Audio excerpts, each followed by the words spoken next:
TV और मैं हूं प्रवीण झा। कोरोना से देश ही नहीं पूरी दुनिया में तबाही मची हुई और इसी पर बात करने के लिए हमारे साथ जुड़ रही हैं साउथ अफ्रीका से डॉक्टर सौम्या तिवारी गौतम। सौम्या जी, आपका बहुत बहुत स्वागत है पंजाब केसरी टीवी पे। थैंक यू सो मच आपके पंजाब केसरी पे मुझे इनवाइट करने के लिए। सबसे पहले तो सौम्या जी के बारे में बता दें कि सौम्या जी मूलतः मध्य प्रदेश के होशंगाबाद की रहने वाली हैं और अभी साउथ अफ्रीका में हैं। मैडम, ये जानना चाहेंगे आपसे कि वहां पर कोरोना की क्या स्थिति है। देखिए, कोरोना वायरस पूरी दुनिया में आग के जैसे तेजी से फैला हुआ है और यहाँ पर भी काफी ज्यादा पॉजिटिव केसेस है। फिलहाल 7,000 से ऊपर हम लोग पहुंच चुके हैं पॉजिटिव केसेस में। जी। तो वहां पर रोकने के लिए सरकार रोकने के लिए इस पर क्या कर रही है, क्या कदम उठा रही है वहां की सरकार। यहाँ पे जैसे ही हमारे यहाँ पॉजिटिव केसेस शुरू हुए और इनिशियली साउथ अफ्रीका ने लॉकडाउन इनिशिएट किया और मुझे लगता है लॉकडाउन को इनिशिएट करना बहुत अच्छा साबित हुआ। कम से कम वो एक ह्यूमन चेन को तोड़ रहा है। तो सबसे ज्यादा जो अच्छा उपाय यहाँ पे किया गया है वो लॉकडाउन इनिशिएट किया गया है यहाँ साउथ अफ्रीका में।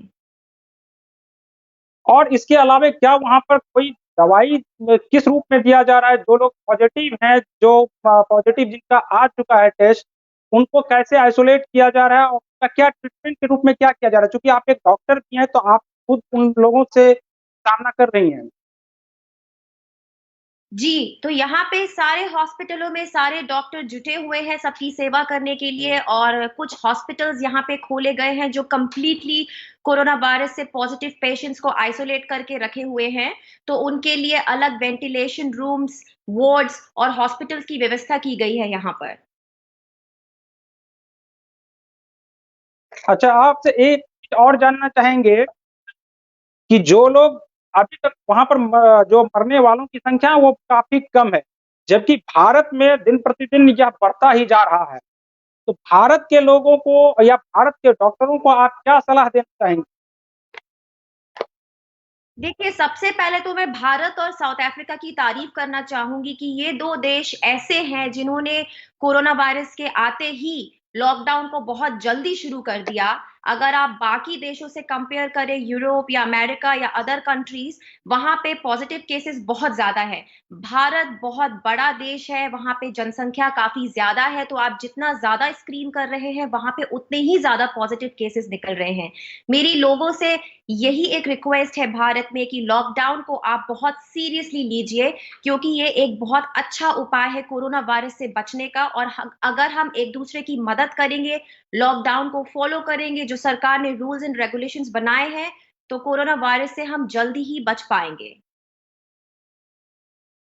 अच्छा, वहां पर एक और ये देखा जा रहा था कि साउथ अफ्रीका में पिछले कुछ सालों में वहां पर एचआईवी का प्रकोप काफी बढ़ा है और एचआईवी की वजह से वहां काफी लोगों की मौत होती है। लेकिन उसी से सीख लेते हुए वहां की सरकार जो है कोरोना पर नियंत्रण पाने के लिए काफी काम। तो आपको क्या लगता है कि जो एचआईवी का जो संक्रमण था उसके मुकाबले यह काफी कम है दक्षिण अफ्रीका में। देखिए, दक्षिण अफ्रीका में एचआईवी और टीबी के केसेस बहुत ज्यादा है अगर आप बाकी देशों से तुलना करें तो। इसलिए यहाँ पे अगर कोरोना वायरस से पेशेंट ज्यादा बीमार हो रहे हैं, बिकॉज एचआईवी होने की वजह से उनका बॉडी रेजिस्टेंस और इम्यून काफी लो है। तो ये बात सही है कि यहाँ पे हमारा जो देश है दक्षिण अफ्रीका, वो काफी प्रिकॉशन ले रहे हैं, प्रिवेंशन ले रहे हैं, फास्ट स्क्रीनिंग कर रहे हैं, जिससे हमें ज्यादा से ज्यादा पॉजिटिव केसेस पता पड़े और उसके अकॉर्डिंग फिर हम लोग काम कर रहे हैं उनके ट्रीटमेंट के लिए। अच्छा, तो एक बात वहां पर डे के हिसाब से देखा जाए तो क्या डेटा वहां पर क्या है, पर डे कितने लोग वहां पर पॉजिटिव हो रहे हैं या कितने लोगों का स्क्रीनिंग किया जा रहा है पर डे के हिसाब से अगर बात करें। देखिए, मैं एग्जैक्ट नंबर तो नहीं दे सकती क्योंकि यहाँ पे तो 500 हजार से ऊपर एक एक हॉस्पिटल में स्क्रीनिंग किया जा रहा है। मैं एक हॉस्पिटल की बात कर रही हूँ, तो यहाँ पे तो कई हॉस्पिटल्स हैं। फिलहाल हम लोगों के यहाँ 7,000 से भी ऊपर पॉजिटिव केसेस हैं और 148 मौत हो चुकी है अभी तक। सो पॉजिटिव काफी हो रहे हैं, डेथ भी हो रही है, बट अच्छी बात यह है कि अगर आप बाकी देशों से तुलना करें तो यहाँ पे डेथ कम है। अच्छा, हमारे पास कुछ सवाल आ रहे हैं, क्या इम्यून सिस्टम को बढ़ाने से इस पर नियंत्रण पाया जा सकता है और इम्यून सिस्टम को कैसे बढ़ाया जाए? देखिए, सबसे पहले तो जैसा कि आप जानते हैं कोरोना वायरस की जो वैक्सीन है वो अभी आई नहीं है, वो ट्रायल पर है। तो सबसे ज़्यादा इससे बचने का एक ही उपाय है, लॉकडाउन से हमें बहुत लाभ हो रहा है, लॉकडाउन को हमें स्ट्रिक्टली फ़ॉलो करना चाहिए और मेरी सभी से रिक्वेस्ट है कि hand washing, face mask, physical distancing, social distancing ये 3 चीज़ें फ़िलहाल कोरोना से बहुत ही जल्दी एक-दूसरे को बचा सकती हैं। तो इन 3 चीज़ों का बहुत ही ज़्यादा पालन करना चाहिए। नहीं, आप अगर कुछ लोगों के आहार यानी खाने में अगर कुछ जोड़ सकती हैं, हमारे हमारे पास कुछ सवाल आ रहे हैं इस तरह के कि किस चीज़ को खाने से इम्यून सिस्टम बढ़ सकता है? आप एक डॉक्टर के नाते क्या सजेस्ट करना चाहेंगी? देखिए, मैं ये सजेस्ट करना चाहूँगी सबसे पहले तो जितना ज़्यादा आपके लिए पॉसिबल हो सके आप वेजिटेरियन डिशेज़ ज़्यादा लीजिए, शाकाहारी ज़्यादा लीजिए। आप उसमें इम्यून बूस्टर की चीज़ें ले सकते हैं, संतरा, ककड़ी अदरक, लहसुन, नींबू इन सब चीज़ों का खाद्य पदार्थ में आप ज़्यादा इस्तेमाल कीजिए क्योंकि ये आपकी इम्यूनिटी को बूस्ट करेगा और खाने के साथ-साथ अगर आप मेडिटेशन, योगा को भी करते हैं सुबह 10 मिनट के लिए, वो भी आपके शारीरिक और आपके इम्यून सिस्टम को बहुत ज़्यादा लाभ देगा। अच्छा, एक सवाल और है हमारे पास। लोग पूछ रहे हैं कि वहाँ पर लोग किस तरह से लॉकडाउन के दौरान जो लॉकडाउन लगाया गया था, क्या अभी भी वहाँ पर लॉकडाउन है? और अगर है तो लोग किस तरह से पालन कर रहे हैं उस लॉकडाउन का? जी हाँ, अभी भी यहाँ पे लॉकडाउन है। जैसे कि मैं न्यूज़ देखती रहती हूँ, भारत में भी यहाँ पे भी एक लेवल सिस्टम आ गया है, धीरे-धीरे लॉकडाउन को ईज़ कर रहे हैं, पर फिर भी हम सभी लोग लॉकडाउन का पालन कर रहे हैं यहाँ पर। अभी हम लोग लेवल 4, लेवल 5 में हैं। तो हर चीज़ नहीं खोली गई है, जितनी ज़्यादा ज़रूरी चीज़ें हैं, वही खोली गई है और धीरे-धीरे इस लॉकडाउन को हम लोग यहाँ पे ईज़ करने की कोशिश कर रहे हैं। मैं एक रिपोर्ट पढ़ रहा था कि शायद 9 या 15 मई से वहाँ पर स्कूल और कॉलेजेस भी खोल दिए जाएँगे। तो क्या यह वहाँ अभी स्थिति कंट्रोल में है कि अगर हम वहाँ की सरकार स्कूल और कॉलेजेस को खोलते हैं तो उससे कोरोना का प्रकोप नहीं बढ़ेगा? देखिए, कोरोना वायरस से तो हम नहीं जानते कि कब तक हमें ये कोरोना वायरस से मुक्ति मिलेगी। इसमें 1 साल भी लग सकता है, 1 महीना भी लग सकता है, 4 महीने भी लग सकते हैं। पर ये बात सही है कि यहाँ पे धीरे-धीरे वो लोग स्कूल को खोल रहे हैं, कॉलेजेस को खोल रहे हैं। रिस्क है खोलने से बट लोगों की पढ़ाई अफ़ेक्ट हो रही है, इकोनॉमी अफ़ेक्ट हो रही है। कहीं न कहीं तो हमको एक ईज़ करने के लिए कोई ना कोई स्टेप्स तो फॉरवर्ड करने चाहिए। लेकिन हाँ, दक्षिण अफ्रीका में वो जो स्कूल और कॉलेजेस खोलने वाले हैं, वो बहुत ही ज़्यादा प्रोटेक्शन, प्रिकॉशन और प्रिवेंशन के साथ खोले जाएँगे। अच्छा, तो भारत में किस तरह से लोग लॉकडाउन का पालन करें? क्योंकि अभी यहाँ भी जिस तरह से दक्षिण अफ्रीका में कुछ चरणों में यानी कि लेवल 1, लेवल 2, लेवल 3 इस तरह से 5 लेवल में वहाँ पर किया गया है। भारत सरकार भी इसी तरह से इसको ज़ोन वाइज़ बाँट दिया है। तो आपको क्या लगता है कि ये जो ज़ोन वाइज़ बाँटना है, जो भारत के परिदृश्य में अगर देखा जाए, क्योंकि भारत में तेज़ी से मामले बढ़ते जा रहे हैं, तो क्या ये भारत के लिए सही है? देखिए, सबसे पहले तो मैं भारत में अपने प्रधानमंत्री नरेंद्र मोदी जी को बहुत शुक्रिया करना चाहूँगी क्योंकि वो देश को बचाने के लिए जुटे हुए हैं, लोगों से कम्युनिकेशन कर रहे हैं। मैं उनको फ़ॉलो करती हूँ, न्यूज़ देखती हूँ, सोशल मीडिया पे देखती हूँ, तो मुझे लगता है कि ये बहुत अच्छा डिसीज़न है उनका लॉकडाउन को बनाए रखने के लिए और धीरे-धीरे चीज़ों को ईज़ करने के लिए। पर मुझे लगता है कि सभी लोगों को ये जानना और समझना बहुत ज़रूरी है कि कोरोना वायरस एक बहुत खतरनाक डिसीज़ है। मुझे लगता है कि शायद कहीं न कहीं अभी भी लोग इन चीज़ों को सीरियसली नहीं ले रहे हैं।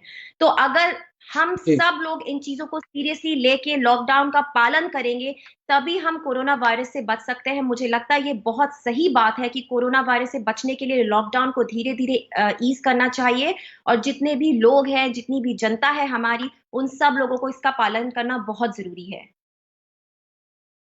अच्छा, अब 1-2 आपसे पर्सनल सवाल होगा, क्योंकि आप जी। 2018 में जो डरबन में मिस इंडिया साउथ अफ्रीका खिताब आपने जीते, उसके बाद भी आप अपने पेशे में को नहीं छोड़ी, अपने पेशे में ही रहीं, तो इसके पीछे आपको ये कहाँ से ये प्रेरणा मिली कि नहीं हम डॉक्टर के प्रोफ़ेशन में ही रहें? जी हाँ, मैं मिसेज़ इंडिया साउथ अफ्रीका 2018-2019 हूँ और काफ़ी बड़े-बड़े ऑर्गनाइज़ेशन की ब्रांड एम्बेसडर भी हूँ और काफ़ी अवार्ड भी जीत चुकी हूँ।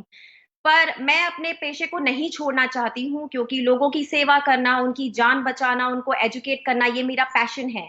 मैं बचपन से ही एक ऐसे परिवार में पली-बड़ी हूँ जहाँ पे मैंने सेवा करना सीखा है, लोगों की देख-रेख करना सीखा। तो मुझे लगता है कि डॉक्टर होना मेरे लिए एक बहुत बड़ी ब्लेसिंग है और लोगों की और मरीज़ों की सेवा करना ये मेरा पैशन है। सो शायद इसी की वजह से मैं अपना करियर नहीं चेंज करना चाहती। अच्छा, एक सवाल और है कि आप एक छोटे से इलाके से यानी होशंगाबाद से आप साउथ अफ्रीका पहुँची हैं।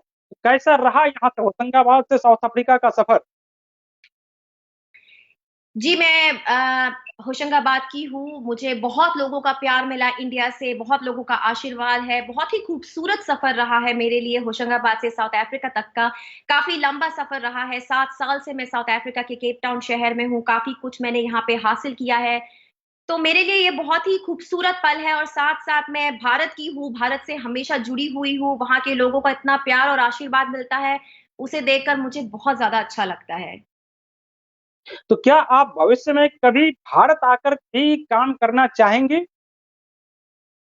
जी, ज़रूर। मैं अपनी मदरलैंड को, अपनी कंट्री को, अपने देश के लिए कभी भी जब भी ज़रूरत है मैं हाज़िर हूँ और ज़रूर काम करना चाहूँगी। मैं चाहती हूँ कि इंडिया और साउथ अफ्रीका कनेक्ट हो एक-दूसरे से क्योंकि मैं स्माइल फाउंडेशन की ब्रांड एम्बेसडर हूँ, तो जो मेरा फ्यूचर प्लान है वो यही है कि मैं स्माइल फाउंडेशन बिकॉज़ जैसे कि आप जानते हैं स्माइल फाउंडेशन पूरी दुनिया में एक बहुत बड़ा ऑर्गनाइज़ेशन है। इनफैक्ट इंडिया में भी स्माइल ऑपरेशन के नाम से ये काम किया जाता है, तो मैं साउथ अफ्रीका और इंडिया को जी। डेफ़िनिटली जोड़ना चाहूँ